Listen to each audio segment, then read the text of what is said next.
வணக்கம், நான் உங்கள் யஷ்வந்த் குமார். இன்றைக்கி நம்ம சேனலில் ஒரு சூப்பரான ஷாய் துக்கடா செய்கிறது எப்படின்னு பார்க்க போகிறோம்.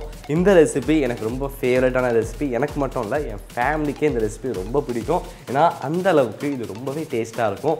இப்போ இந்த ப்ரிப்பரேஷனுக்கு தேவையான இன்க்ரீடியன்ஸ் அண்ட் இது எப்படி செய்கிறதுன்றதை பார்க்கலாம். ஷாய் துக்கடா செய்கிறதுக்காக ஒரு பாத்திரத்தில் 1 லிட்டர் அளவு ஃபுல் க்ரீம் மில்க் ஊற்றிக்கிறேன். மில்க் ஸ்வீட்ஸ் பொறுத்த வரைக்கும் ஃபுல் க்ரீம் மில்க் யூஸ் பண்ணோன்னா சாப்பிடும்போது நல்லா க்ரீமியாக இருக்கும்.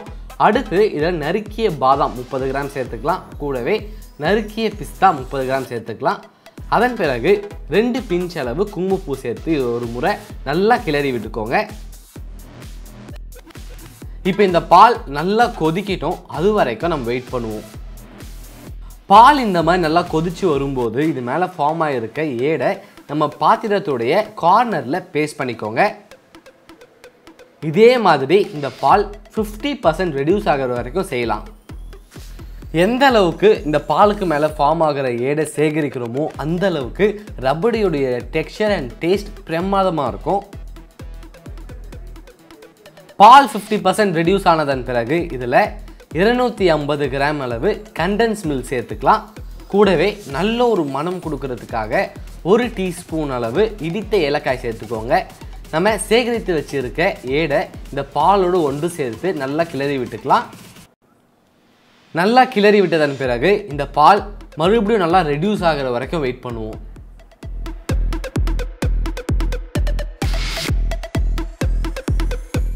இந்த பால் இன்னும் நல்லா ரெடியூஸ் ஆகி திக்காகிடுச்சு. கடைசியாக இது ஒரு முறை நல்லா கிளறி விட்டுக்கோங்க. கிளறி விட்டதன் பிறகு ஸ்டவ் ஆஃப் பண்ணிடலாம். அவ்வளோதான், ஒரு சூப்பரான ரபடி ரெடி ஆகிடுச்சு. இதை எடுத்து ஓரமாக வச்சுடுங்க. இப்போ நம்ம சுகர் சிரப் ரெடி பண்ண போகிறோம். அதுக்காக ஒரு பாத்திரத்தில் 200 கிராம் அளவு சர்க்கரை சேர்த்துக்கிறேன். கூடவே 100 ml அளவு தண்ணி சேர்த்துக்கலாம். இதை ஒரு முறை நல்லா கிளறி விட்டுக்கோங்க. இப்போ இந்த சுகர் சிரப் நல்லா கொதிக்கிட்டோம், அது வரைக்கும் நம்ம வெயிட் பண்ணுவோம். இந்த மாதிரி சுகர் சிரப் நல்லா கொதிச்சு வரும்போது இதில் 1/2 டீஸ்பூன் அளவு எலுமிச்சை சாறு சேர்த்து ஒரு வாட்டி நல்லா கிளறி விட்டுக்கோங்க. இந்த சுகர் சிரப் ரெடி ஆகிடுச்சு. நம்ம ஸ்டவ் ஆஃப் பண்ணிடலாம். சுகர் சிரப்புடைய பதம் எப்படி இருக்கணும் அப்படின்றத உங்களுக்கு காமிக்கிறேன். இது கம்பி பதத்தில் இருக்கக்கூடாது. தொட்டு பார்த்தா இந்த மாதிரி பிசு பிசுன்னு இருந்தால் போதும். நம்ம ரெடி பண்ணி வச்சுருக்க சுகர் சிரப் எடுத்து வேற ஒரு பவுலில் மாற்றிடுவோம். இப்போ நம்ம ஷாய் துக்கடாக்கு தேவையான பிரெட்டை பொரிக்க போகிறோம். அதுக்காக ஒரு பாத்திரத்தில் பொரிக்க தேவையான அளவு எண்ணெய் ஊற்றிக்கிறேன். எண்ணெய் சூடானதன் பிறகு இதில் கார்னர்ஸை ரிமூவ் பண்ணிவிட்டு ட்ரையாங்கிள் ஷேப்பில் கட் பண்ணி வச்சுருக்க ஸ்வீட் பிரெட்டை போட்டு பொரித்து எடுத்துக்கலாம். பிரெட்டை பொரிக்கும் போது எண்ணெயுடைய டெம்பரேச்சர் ரொம்ப குறைவாக இருக்கணும்.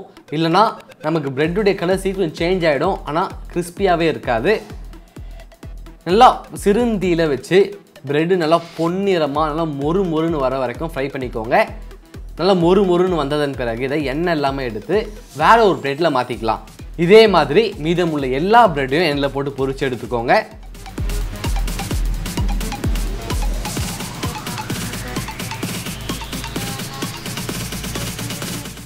எல்லா பிரெட்டையுமே நம்ம அழகாக மொறுன்னு பொன்னிறமாக பொரிச்சு எடுத்தாச்சு. இதை நம்ம ரெடி பண்ணி வச்சிருக்க சுகர் சிரப்பில் டிப் பண்ணி எடுத்துக்கலாம்.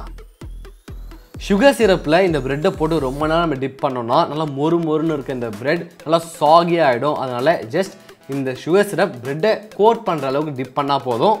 டிப் பண்ணதன் பிறகு இதை எக்ஸஸ் சுகர் சிரப் இல்லாமல் வேற ஒரு பிளேட்டில் மாற்றிக்கலாம். இதே மாதிரி மீதமுள்ள எல்லா பிரெட்டையும் சுகர் சிரப்பில் போட்டு டிப் பண்ணி எடுத்துக்கோங்க.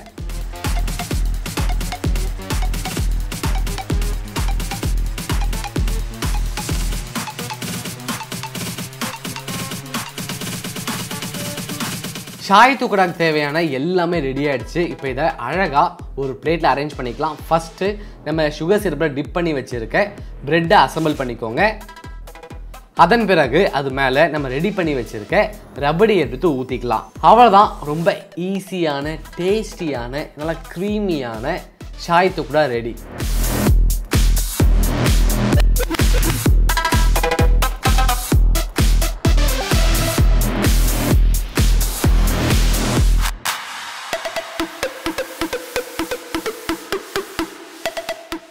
ஒரு சூப்பரான ஷாய் துக்கடா ரெடி ஆகிடுச்சு. இந்த ரெசிபி செய்கிறதுக்கு கொஞ்சம் டைம் எடுத்தாலும் இதோடைய டேஸ்ட் பிரமாதமாக இருக்கும். ஒரு முறை வீட்டில் ட்ரை பண்ணி பாருங்கள். ட்ரை பண்ணி பார்த்துட்டு உங்களுடைய ஃபீட்பேக்கை கீழே கமெண்ட் பண்ணுங்கள். இதே மாதிரி இன்னொரு சூப்பர் ரெசிபியோட நான் சந்திக்கிறேன். And then bye from Yashwant.